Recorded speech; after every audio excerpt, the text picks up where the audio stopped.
Just a quick note before we get started today. If you've been enjoying How to Be an Artist and you'd like to support it, please feel free to review it and leave a rating on iTunes. Share it.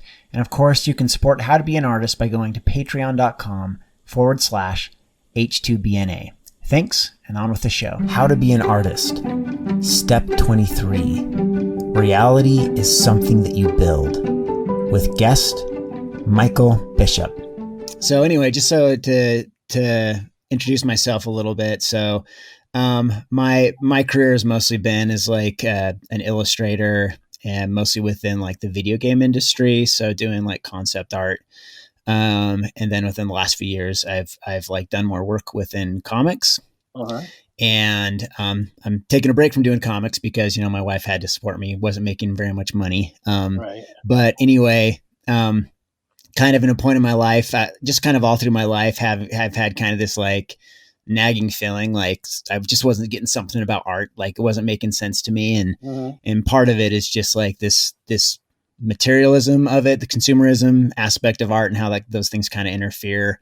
And so I've had this kind of project in my back of my head of writing some sort of theoretical book someday about kind of my feelings about art and trying to work it all out.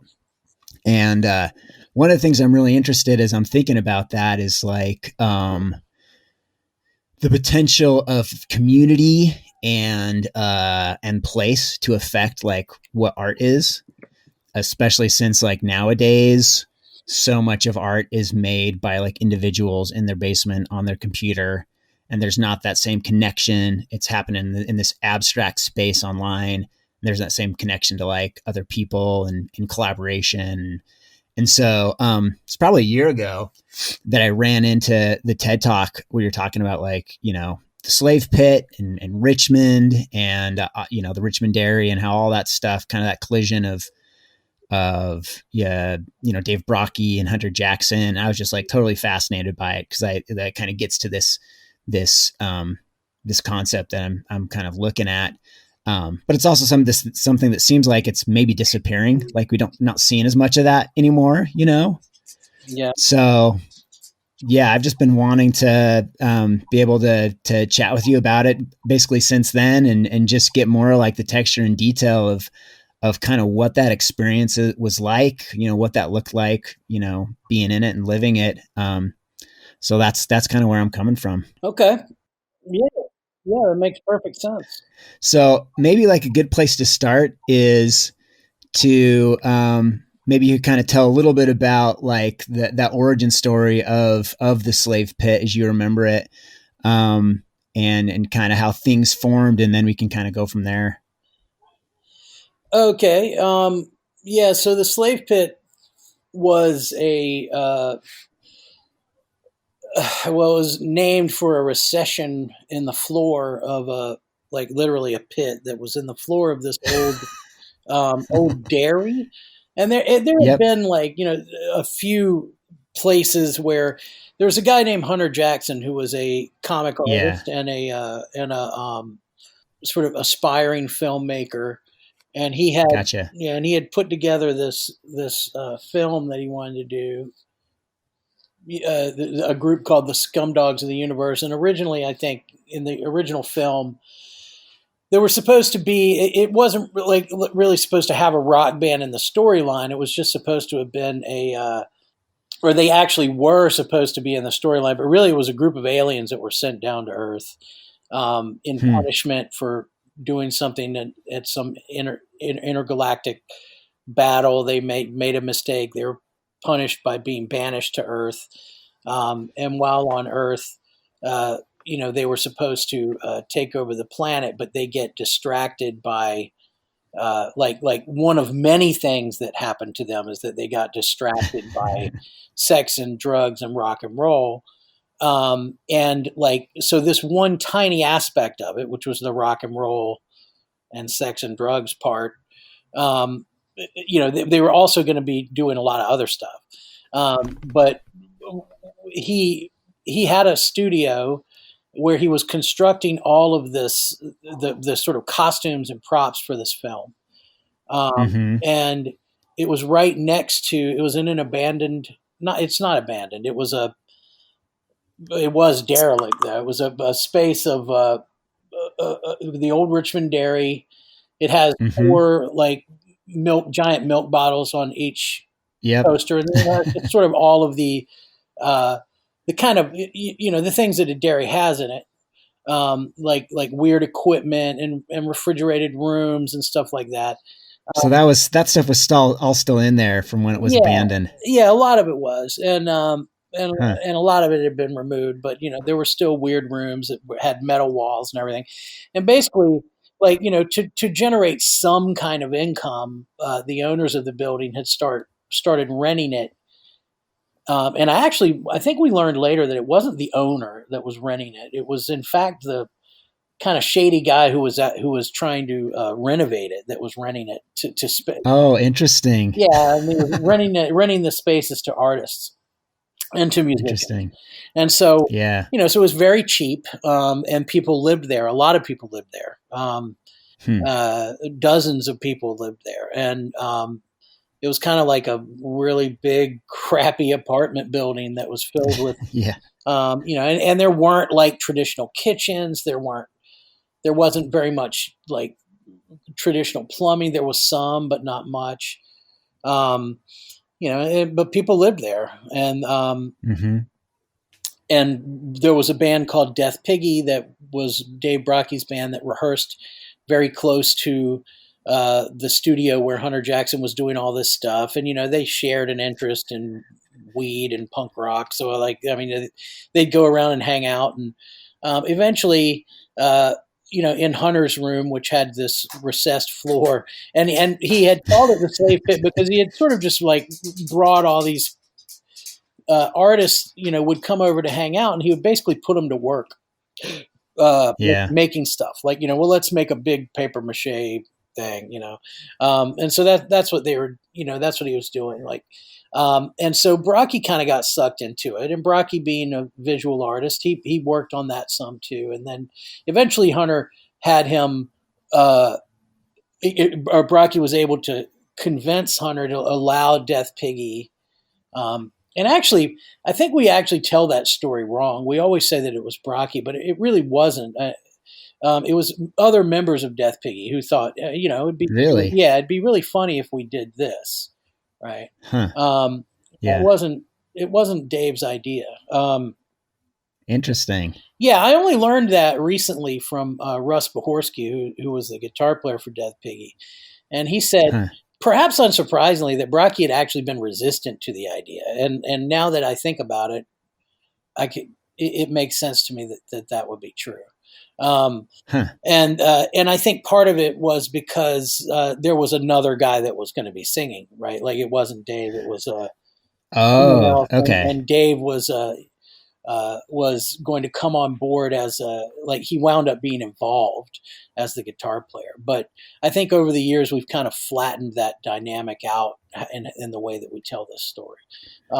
It kind of makes the story a little bit smoother, right? If it's Dave, right? Yeah, it does, but it wasn't, Yeah. and so like basically eventually Death Piggy started doing these shows wearing the costumes, and it really wasn't Death Piggy. It was another band at that point with Ben Eubanks singing, and so the band quickly sort of gained a following because it was really unusual to see a group of Hmm. people like dressed that way and they started, and the shows took on an aspect of an event, right? So there started to Hmm. be like, it was kind of a combination of a rock show and an art installation. And this won't ever happen again, by the way, like Okay. unless That's interesting. the only way it would happen again is if Uh-huh. GWAR were granted access to like a run in Las Vegas or a run in on an off Broadway theater or something like that, Uh-huh. because that's a kind of rudimentary version of that is what they were doing. Like they would go into a nightclub and really change the interior a lot, add some things that would like swing down Like, I mean, at one of the shows they did at Schaefer Court, they had this big giant, they build the set, and then they had like a rocket ship that came down on a rope. So I mean, there's all kinds of like, just technical detail that, and these shows were a big event. And so it was never like something that was going to be able to travel or tour or anything like that. Sure. But we did eventually, like it became apparent that it had a great deal of commercial potential. And so everybody tried to make it happen in that way. And it changed a great deal. But definitely that space in Richmond, an abandoned dairy, in my TED talk, or the TEDx talk, I talk about the dairy being, and I really wasn't, the circumstances of that talk, you're supposed to get 18 minutes, sure. which is a format that I was comfortable with because that's what they do. And, the papers at the Society for Ethnomusicology, like, is the same format, right? I mean, like the pop music IASPM conferences, right? They're always, academic conferences, always 18 minutes, or most of the time. So I had prepared an 18-minute talk. They told me the day before, like the afternoon before the morning of, that I only had 9 minutes because 9 minutes of it was going to be taken up by this performance that GWAR was doing, where they came out on stage and did this kind of weird Moominshans thing, and then killed the guy with a stone tablet. Like, so they counted that against my time, right? You know what I mean? Like Mark Twain used to say, if you'd have given me more time, I'd have written you a shorter letter, right? It's like, you don't, it's very hard to make something long, short like that, without much time. So, but anyway, so my point is I wasn't really able to develop a lot of those ideas and themes, but certainly one of them was that, and there had been a movement too, called Urban Pioneers. That was something that was going on. Like, I know that that it was happening in Cleveland, and that the members of the band Pere Ubu had been sort of involved in this. And really this was, certainly now that you look back, like in this particular cultural moment, it's a movement of great privilege, right? It's like, it's just sort of white people, just the whole notion of pioneering, right? Like, but in the context of punk rock and like, and art, like moving into these spaces that had been abandoned, either by industry or by white, in the case of, I guess it's probably different. In Cleveland, I think it was probably industry, right? In Richmond, it was more of a situation of sort of racially based shifts in economic dynamics in the city, which had left certain parts of the city emptied out. Which is like, that's like something that's happened everywhere across the country in the middle of the last century, right? Just this kind of abandonment of these urban cores, Yeah, and I think it happened in these sort of like cities of the New South. I think it happened with it was a little more intense, right? It's like, maybe not, but it certainly seemed to me like places like Richmond and Atlanta, and that there were sort of like just a really heavy, like the downtowns for a long time were dead, and now they're all going through this kind of revitalization. Sure. On that note, I should mention, I looked up the Richmond Dairy, and it's like a bunch of like high-end lofts now that it's been renovated into. So exactly. One of our guys actually lives there. One of the former guys who actually lived in the dairy back in the day. He has an apartment there. Yeah, Wow. so that's what it is. It's high end lofts, and that's what they had been ostensibly turning it into for years. I mean, that was Oh, okay. in the mid '80s, so that was a very long construction project. Um, yeah, but so I mean, that's how GWAR got started. That's and I came on board just through like GWAR was plugged into the kind of the punk rock scene in Richmond, Virginia. It came out of that scene. All of the people that were gathered there in the dairy, and this is probably an important detail, were there because of an art school called Virginia Commonwealth University. Um, That's right. Most of them knew each other um, because they were from Northern Virginia um, and Washington D.C. But a lot of people, like if you were on the Virginia side, then VCU was a good art school that was had in-state tuition, so there was a lot of people coming down here from there. Mhm. And I was a part of a set of kids that were local, right? Like all these sort of art kids would come in to go to school, and then there was a group of kind of local punk rock kids that we didn't go to school or anything like that. And we I think you said you were 17 at the time that you first got yeah, introduced to. yeah, yeah. And we'd been kind of running around on the streets. And I mean, that's one of the good things about GWAR is that, like, me and one of our roadies, Andrew Riley, and Bob Gorman, I mean, who's one of the main artists in the band now. Like, these are people that I've known since I was 15. Um, Wow. Still riding around and hanging out with them. But yeah, so that's how, like just GWAR. That's another important detail that people kind of either miss or uh, assume otherwise. But GWAR was really coming out of that particular cultural moment of the mid '80s hardcore American hardcore scene, and was Hmm. really only able to exist because that scene sort of concentrated, groups of people that were doing music and kind of a music based community. And also, like, when the band, so that's what sort of allowed it to begin, right? Like, we were able to Hmm. draw musicians from these local punk bands.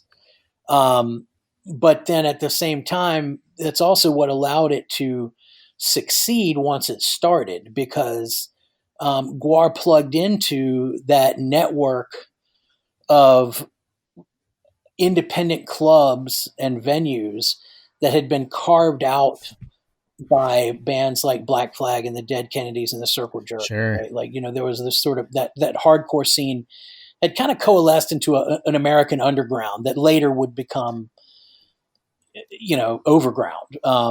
Yeah, I remember.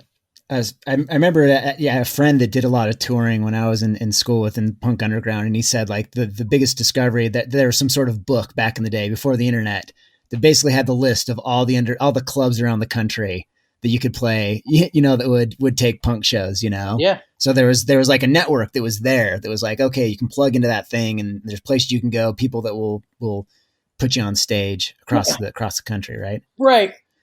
And GWAR, I mean, like, I mean, when you get down to the nitty gritty of it, there's a lot of sort of historical elements that I think people have been they're writing about now, or they maybe even less now, because it's kind of, they started maybe about 15 years ago writing about this.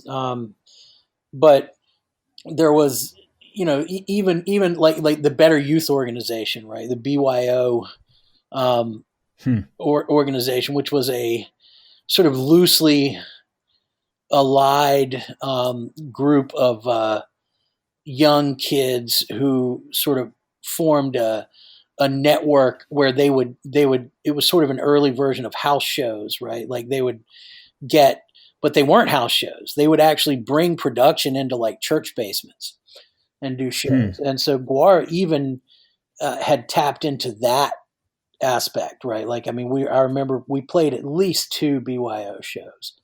Um, Interesting. yeah, and and then of course, like in any town we'd ride into, and like if there was a popular, like in Boston, there was a loft that we played sort of famous for having punk shows. I mean, like we just everywhere, all over, all over the country. That's where we played. Were those old sort of famous punk clubs, CBGBs, many times. Where GWAR got its start. So that's a sort of different aspect of it. Another strange sort of or layer of this tale is GWAR's early existence as a sort of art project. That's super interesting. Right. So that meant that like our fans, right, at first were more like people who had seen Ann Magnuson do Vulcan Death Grip, which was her band.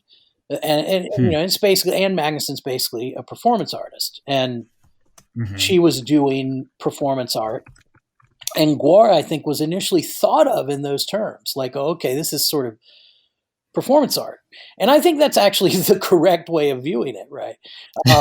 But like, I mean, but the band was hostile to art in a lot of ways.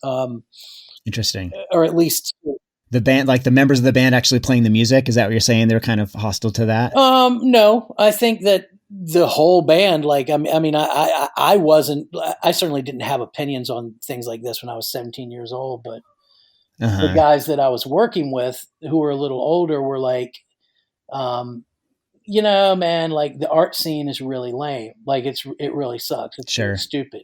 It's as stupid or more stupid than the music scene. So like, we would like, and there was I mean, look, things have changed a lot, right? Like there was a time when people would look at what you did and think about where they were going to school and when they were going to school, right? Like they're going to an art school that has a fine art department, a painting and printmaking department. And then they have a graphic arts department. And then they have a sculpture department, right? And the graphic arts department is really part of something called commercial art, right? So there was a division there, and a way that these guys whose interest was in the low, right? It was in comic books, in animation, in horror movies and things like that. Even when they weren't artists, if they were sculptors, they were making scary things and kind of cool looking stuff. That stuff was not. Now people look at it differently. Then you would have been looked at not as an artist. You're an illustrator. Absolutely. And illustrators, there's definitely kind of a contempt for that, right? Yeah. And so their reaction to that was, well, fuck you. I mean, like, this is then what you do is stupid, and they're kind of right. Like, I mean, there was a lot of po-faced, contemptible posturing about art during that time period, and now too. I mean, I think it probably always has been. But like, so there was a healthy disdain for that. So a lot of our shows would early on kind of be like, the whole setup would be GWAR destroying art, right? Like we would, we would set up. We had this playwright, an underground playwright named Anton Reamcobb, and he was just a head on a Doric column that was filled with explosives, and he would like his disembodied voice. Like we'd record, his voice, and he'd be saying, presenting like, and we would always open the show with some absurd piece of theater, right? Like some utterly ridiculous performance art. Halfway through that performance, GWAR would burst out and kill all the people involved. And then Anton Reamcobb would get shot with a shotgun and the head would explode. And, so, I mean, those kinds of things would happen all the time. Part of Anton's performance too was like a heavy critique of GWAR, right? Like he was constantly like, and really what he represented was the painting and printmaking teachers at Virginia Commonwealth University. Yeah, it seems like, I mean, you look at GWAR and it's definitely about like shock and spectacle, but it's also, there's very much this part of it that is about like obscenity. Like obscenity is at the core of it. And it's like about flipping the bird and violating taboos and like looking at, yeah, you know, whatever it is, all these institutions that are full of hypocrisy in whatever ways. And I'm kind of really interested in that, like that place that obscenity plays. I've known about GWAR since I was like in high school. So, I mean, that's like goes back to the 90s. And that was always the part for me. I was pretty like straight-laced kid in high school. And so I was always like, okay, you know, aliens playing punk rock sounds cool to me. I don't know about like the penises shooting out blood and stuff, you know? But, you know, over time, the obscenity part of it is something that really like intrigues me, like how that's such a core of what GWAR is all about. And I think what's especially interesting about it is hearing about the slave pit. There's something that almost sounds like kind of religious about this, of the slave pit. And so like, there's like this almost, there's a seeming contradiction there. I don't know. Is that a contradiction? Like, how does that, what's the importance of that obscenity within the ethos of the slave pit? You know, it's interesting. Like, I mean, I would, a sort of an easy narrative of that is to say, well, okay, that's the death piggy side, you know, in the equation that is just sort of more graspable for our fans and for people who write about things. In the equation where Dave Brockie was responsible for the music side of GWAR and Hunter Jackson was responsible for the art side of GWAR. Like, neither of those things is true. Okay. But yeah, in that narrative, Brockie would be responsible for the obscenity. And that was sort of a part of Death Piggy for sure, was that Death Piggy did outrageous and often obscene things. And that was very much, you know, Brockie's sort of personality and humor was that of a sort of like, you know, edgelord obscenity. You know, that was just something that he did. The other guy, but at the same time, I was reminded, especially recently when we did some work with Hunter, that, you know, he very much had that too, right? Like, I mean, so I don't really know how it got started, other than that GWAR, and I think that there's a side of GWAR that's very influenced by the underground comics movement. So, so The Checkered Demon by S. Clay Wilson, R. Crumb, you know, the Fabulous Furry Freak Brothers, all of that stuff, right? Like where that is really, you know, there's a lot of obscenity in it. There's a lot of sort of pushing boundaries, or at least sexual boundaries, and like and all kinds of boundaries that exist in that world, and especially that early generation of GWAR artists were very influenced by that. So I think that it comes from a combination of that. I think that maybe that's why Brockie's sort of it's weird, because like I would more ascribe to Brockie less the like his influence was less like it's not like he brought the obscenity. I think it's more that he brought the absurdity, right? Like like, so a more of an interest in the almost meaninglessness of art, right? Like or really playing up the absurd. No, just versus like just being obscene, right? You know, I also think that GWAR, like the obscenity aspect of it, has always been an effort to undermine the power of certain things, you know, in culture and in society. I mean, you know, and you have to be careful when you do that. You don't want to, at the same time, amplify the things that you're challenging. Yeah, sure. So, you know, but that's definitely the way that at least those of us who have inherited the band perceive the mission of GWAR. So, as far as that's concerned, then there's definitely this thing about like, you know, violating taboos, looking at these values that may exist, you know, in these other institutions that you can kind of point out the absurdities in.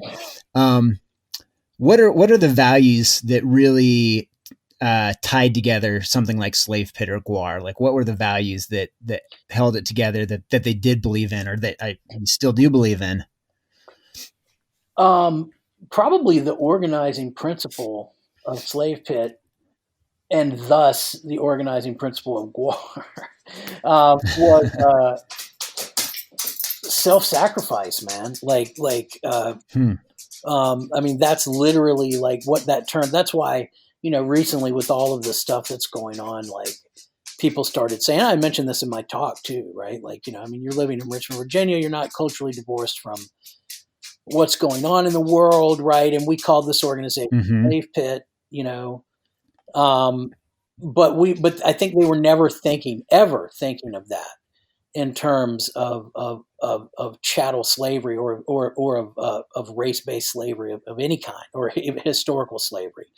It wasn't even human slavery that that this concept was based on. It was based on alien, the slaves that you see, that they're constantly running into on Star Trek, right? Like, sure. So it was, and really what it comes down to is just kind of hard work, with no reward, or with little reward. Little monetary reward, at least, right? Yeah, exactly. So, like, I mean, I would say that more than anything else, really, that's also, I think it's important to understand that that's also why I am pretty unconvinced that I think it's been hard, at least if you keep that in your mind, if you keep that aspect of it, that thought of it, that it requires this kind of work and self-sacrifice. It's very difficult to replicate, right? Like, you're not going to find kids that are interested in making scary costumes and Halloween masks in some abandoned warehouse. that are also interested in, like, or understand or accepting of the idea that they're going to do this without much money and without much, I mean, that it's going to be sort of destined to be underground. So, that's really probably the unusual. Yeah, it's not something that seems that it's kind of hard to franchise. It's not like you can like open a bunch of Slave Pit franchises around the country. No, you and create the same thing, right? Well, I don't think it's even rarer than that. I don't think that there's anything like it. There's very few things that are like it in the world. So, like, I very foolishly, when I left this band the first time, thought, well, I'll find some other group of people that are interested in doing some kind of performance like that, right? And you can't, right? It's like, people might talk about, like, well, let's build this big, man. Well, what we can do is we'll all dress like space aliens and we'll go out, and then we'll have, like, somebody attack us on stage. And it's like, well, how do you put that together? And it's like, well, you're going to have to make it. And they're like, no, I'm not making that shit. I don't know how to do that. We have to find somebody. We have to pay somebody. So it's like, that's sort of the difference in this band, and certainly other rock bands, right? Where, I mean, I think they're, it's not like Alice Cooper is building himself something to hang himself by. Yeah, exactly. It's not like Slipknot are making their masks. Even if they make the design of their masks, they're not making molds and pouring the shit and storing big plaster molds that they can pour silicone in. They're not doing that shit. So, yeah, but that was all part of the experience for you, as you were part of, especially the early days, right? Yeah, absolutely. Yeah, it's interesting you say that. You say, like, I don't know if there are many kids that would want to do that. I mean, that sounds like a lot of the crazy stuff me and my friends got into, that sounds similar to that, but not quite the same thing. But it's interesting that for you, it definitely was like, yeah, you wanted to be a part of that. Like, so what was it about it for you that was like a no-brainer? I'm doing this, even considering the no payoff, whatever it is, like, you were invested in it. Well, I think that, like, there's this tension there that I'm not really doing a good job of explaining, because while in practice you understand that there's going to be sort of little reward. And even sort of the way that GWAR wound up structuring itself, even as a business, it was sort of set up for there to be little reward. But it's like, um, uh, but that doesn't mean that it was lacking aspiration, right? Like Gotcha. there was Yeah. always a thought that we were going to eventually. I mean, talk about the Protestant work ethic. Like, at some point, this has got to pay off, right? Like, I mean, at some point, Sure. And just like anything else, like, I think people think to themselves, I'm going to be a rock star, and then, 35 years later, they're still doing they're still playing local shows at their coffee house. I mean, like, Yeah. so that kind of thing, but that's not really what happened with GWAR. I mean, GWAR did find levels of success, and we did keep moving and climbing a ladder and getting to a place. So it wasn't like it was completely without reward. I think it's just that I think, and it's less reward too. There's also a kind of anonymity about GWAR that I think has been perceived as very important. At least it was important that certain people in the band remain anonymous, right? And that's lessened over time as well. But sort of, in the beginning, I mean, it's definitely true that even right now, like if we play some club in Germany, right, nobody is going to talk to me as I walk through that Yeah. venue, right? Like they don't know what I Yeah. look like. They don't know what any of us look like. Yeah, I knew about, like I said, I've known about GWAR for over 20 years, and the name Dave Brockie is, I only heard like last year, you Right. know? So it's kind of intentionally, it seems to kind of fit with the whole ethos of being a slave, that there is kind of this like greater vision that everyone's own personalities are, subsumed in. Right. Yeah. But I think it also kind of points to one of these things about making art that I think every artist face. And this is what I've like struggled with too, is that like you have this art you want to make, and it's like, here's the stuff I want to make, but like, you don't know if this is the type of art that other people are going to want to pay money for. So there's this question of like sustainability of like, okay, well, how do I keep doing this until the point where I can make money doing it? Right. Which seems definitely to be kind of what you're speaking about. Like in the early days, this idea of like, we got it, let's do this stuff. Eventually something will emerge that will make this sustainable. I don't know. I mean, I was just going to say that, like, I think it's easy to take I mean, there's definitely a view of art that says that good art exists outside of the realm of commerce, right? And there are some very important, very heavy duty thinkers in the history of the intellectual history, Western intellectual history, who have maintained that kind of viewpoint, right? That like that art exists in this realm where it's free from the pressures of economy. Yeah. And not only that, but they would take it a step further. And I'm talking about, certainly Adorno, but other writers like, I mean, that were writing about like, aesthetic theory, maintaining that there's this kind of ideal space for art that's free of those kinds of pressures. And, but they would take it a step further and say that art can only be good and important and meaningful, and indeed only art if it does exist in that realm. And that all other art that is subject to those kinds of pressures is lacking in some way. And I think that's an incredibly impractical way of looking at the world. And I'd probably agree with you on that. And I would argue that, and not only is it impractical, but when I always notice that when we would go to these places where you have these perfect social systems that allow people to, they're poor or they're not rich. They have what they need, but they don't have to work and fight to stay alive. And it really doesn't matter if what they do is received economically. A lot of times what you see is they're not producing that much shit, right? Like they're not making stuff.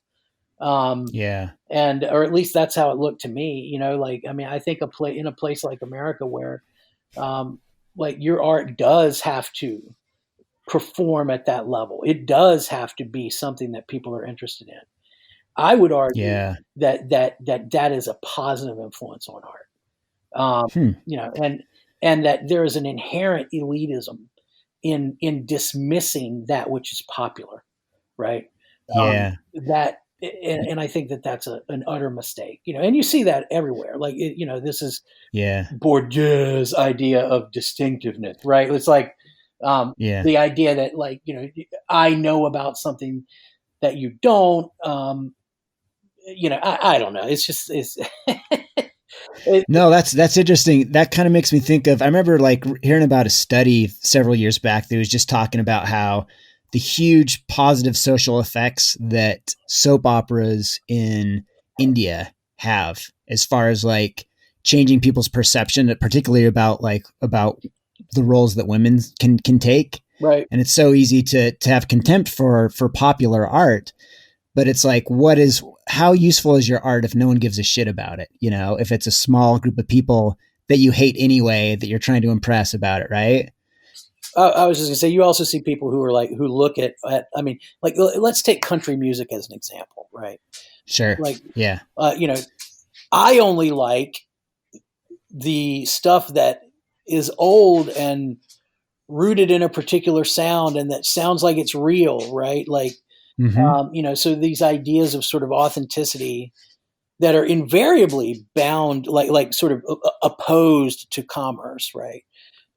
Yeah. And like, so achy breaky heart is not a good country song compared to I mean, whatever, she stopped loving him today, right? It's like, well, Yeah. maybe Huh. those things aren't that different, really, right? Like Yeah. they're not really different in kind. They're not. Yeah. They're different in the way that people receive them. Um, Yeah, it's really not easy to like work out. Like I feel like there's something about there.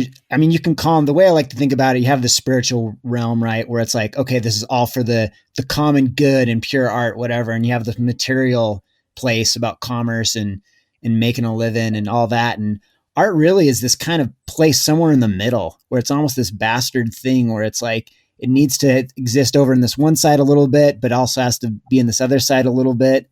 And so it's kind of this like perilous place to be, Um, sorry, I was just going to say, it's like, I'm constantly, it's, yeah, I see like there's both sides to it, as far as you can certainly make bullshit art that sells well. Like you can compromise yourself, right? But it's also, you can make bullshit stuff that only elitists care about as well, right. So Yeah. I don't know. I think the true stuff is somewhere in the center, and that tension between like material and the spiritual, Yeah, I suppose. Although the older I get, the more I lean towards the bullshit stuff that sells. So that's cool too. If you can actually, as an artist, if you can, make a living, that's a pretty great place to be. Yeah, so exactly. And I like the stuff that GWAR's doing. I mean, there's definitely there's been a evolution of the sound over time, but certainly seems like you guys are still having fun with what you're producing. We are, definitely. Yeah. And and I think I'm being a little hyperbolic, like when I say that, but I do think that like making stuff that's meaningful and that has appeal is a positive driver for art. Yeah, there's this other thing I saw on this is the GWAR website. And this is one of the things I really like too, but it talks about, it's talking about the history of the slave pit. There's just a little thing about the slave pit. In the end, it says like, what the hell is the slave pit? It started as a physical place, but it was always an idea. So what is that idea? That reality is something that you build. And I really like, that's something that really appeals to me. And when I think about like the value of art, the thing that really excites me about art is this idea of like, here's this thing that hasn't existed in the world, something that's in the imagination that you're bringing, giving form, you're bringing into the world. I think I was watching some of the memorial service for Dave Brockie, and you mentioned something that kind of touches on this, and I know this is like few years old now, but you talk about this idea of someone saying like, let's build this gigantic butt that's like pooping oatmeal turds, right? And the fact that was something that people were serious about. Yeah, that's going to happen. We're going to make that happen. So how much is that aesthetic important to the slave pit and what GWAR is? You mean making it happen or oatmeal turds? Well, we already kind of talked about the obscenity stuff. So the whole idea of like making something happen, Yeah, I mean, just, like long before there was Nike's Just Do It, there was the slave pit, like if you want something made, just make it, right? Like, I mean, if you want, don't, and also kind of a don't talk about it, do it.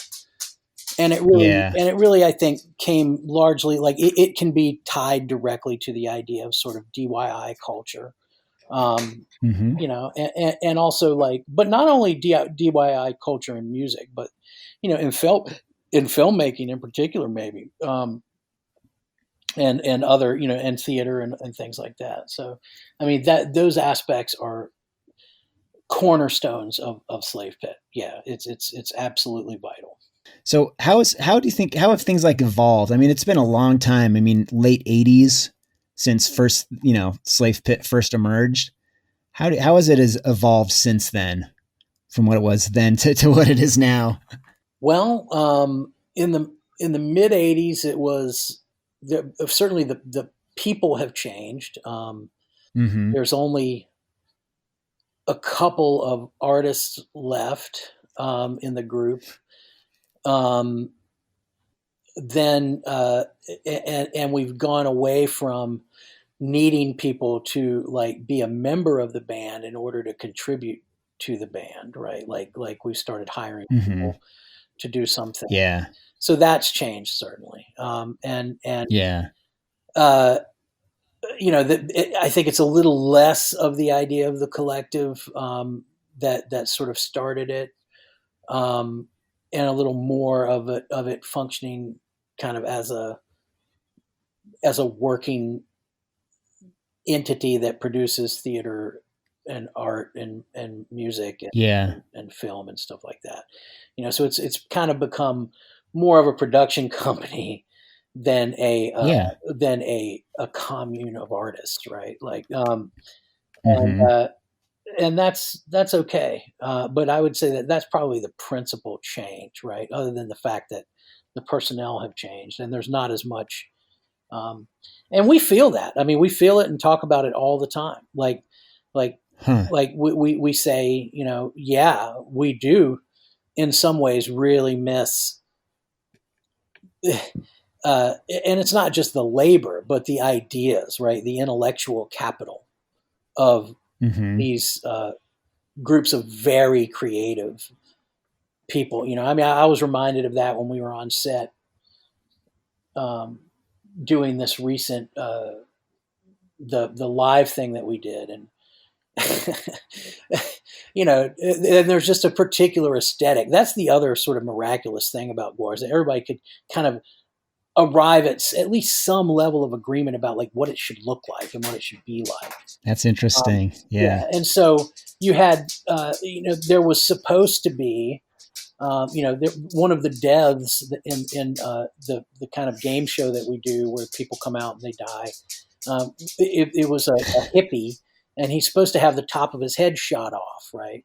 But for whatever reason, we couldn't make it happen. That this was because specifically because we've had to move away from. In the old days, like we would have done like Anton Rehkop, right? We would have stuffed it with explosives and burned it off his head.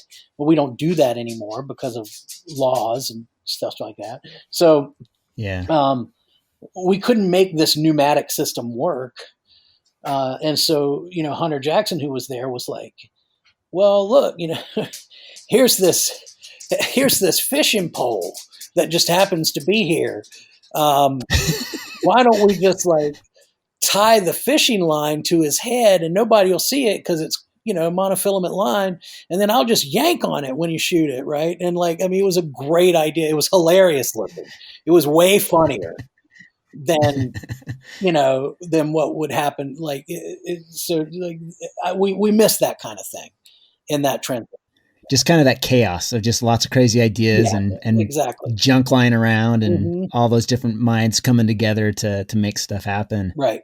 Yeah, it's definitely exciting. Like just kind of imagining that and kind of thinking about that vibe at that time. But like you said, I think it makes sense that it's at some point that's got to mature into something that's got to stabilize. It can't be. You can't live in a rundown dairy with a hole in the ground for your whole life. No, I mean, yeah, you can. It's just that sure. It's not going to. At some point, like how is it going to? How it sort of treats you in your later years really does start to matter, right? Has there ever been very much tension from within like the community about kind of the move towards like becoming a more commercial entity? Was that ever a split, or were people pretty like aligned on saying like, yeah, this is something that needs to happen at some point? Yeah, no, there was never any. And I think that like, I mean, if I have given you the impression that there was a conscious effort to eschew the market, right? Or no, like not at all. Yeah, that was never at stake, right? It was always. I just know some people are about that, right. Well, and I think that probably maybe ideologically there were people in the band who were like that, but no, man, we always wanted to do this, and partly it's because what we wanted to do is expensive. Right. And still expensive. So that really becomes the level of sacrifice, right? It's like, GWAR is a band where rather than own houses, they would rather build monsters, right? Like, gotcha. And that's the way it's been for a long time. So like that I think might be part of the essential difference. Yeah, it seems like it's more about, it isn't so much about like saying like we aren't about making money, but it's just about what's the purpose of making the money. It's like you want to be able to invest it in being able to make awesome art, right? Right. Yep. Yeah. Yeah, it gets back to like, I remember there's like a quote from Walt Disney. I don't know if this is apocryphal or not, but I think it's probably pretty true about him. He was a guy with a lot of like wacky ideas and big visions. And I think pretty sincerely, he said like, we don't make movies to make money. We make money to make movies. Yeah. And I trust him in his word on that he was like, yeah, we just want to get enough so we can keep doing these crazy projects we want to do, Kind of. Yeah. I'll take that kind of, like from Disney, like, he also didn't want anybody else to make the movies. Right. It's like, sure. Yeah, definitely. He's definitely not a perfect bastion of humanity by any stretch. But I don't know if you've ever read. There's a great biography by Bill Peet. Bill. He's like a Disney guy, illustrator. He has this autobiography where he talks about Walt Disney. That's, I think, one of the best like portrayals. If you're ever interested, I think it's pretty good. But it's one of the few portrayals of Walt Disney that actually kind of doesn't show him as some sort of like saint, Yeah. But anyway, that basic idea, just that basic idea, like, yeah, this is about just giving ourselves the room instead of a swimming pool. I'd rather make some crazy art, like that's what I want to invest my stuff in. Yeah. Awesome. Well, I mean, that's definitely that's a vision I can sign on to for sure. Right. Anyway, Michael, thanks so much for like spending some time to like go over the story with me and give me a little bit more like texture, as if there isn't enough texture already with GWAR. It's a lot of but it's just, I just love hearing the human story behind it and just kind of seeing behind the scenes. It just makes it all that more fascinating to me. So, thanks for spending some time to chat with me today. Hey man, no problem. It's my great pleasure. Awesome. And hopefully this COVID thing can wrap up and you guys can get out on the road again and start doing some of these crazy, awesome shows you guys do. It would be nice. You've been listening to How to Be an Artist. To support this podcast, you can go to patreon.com/H2BNA.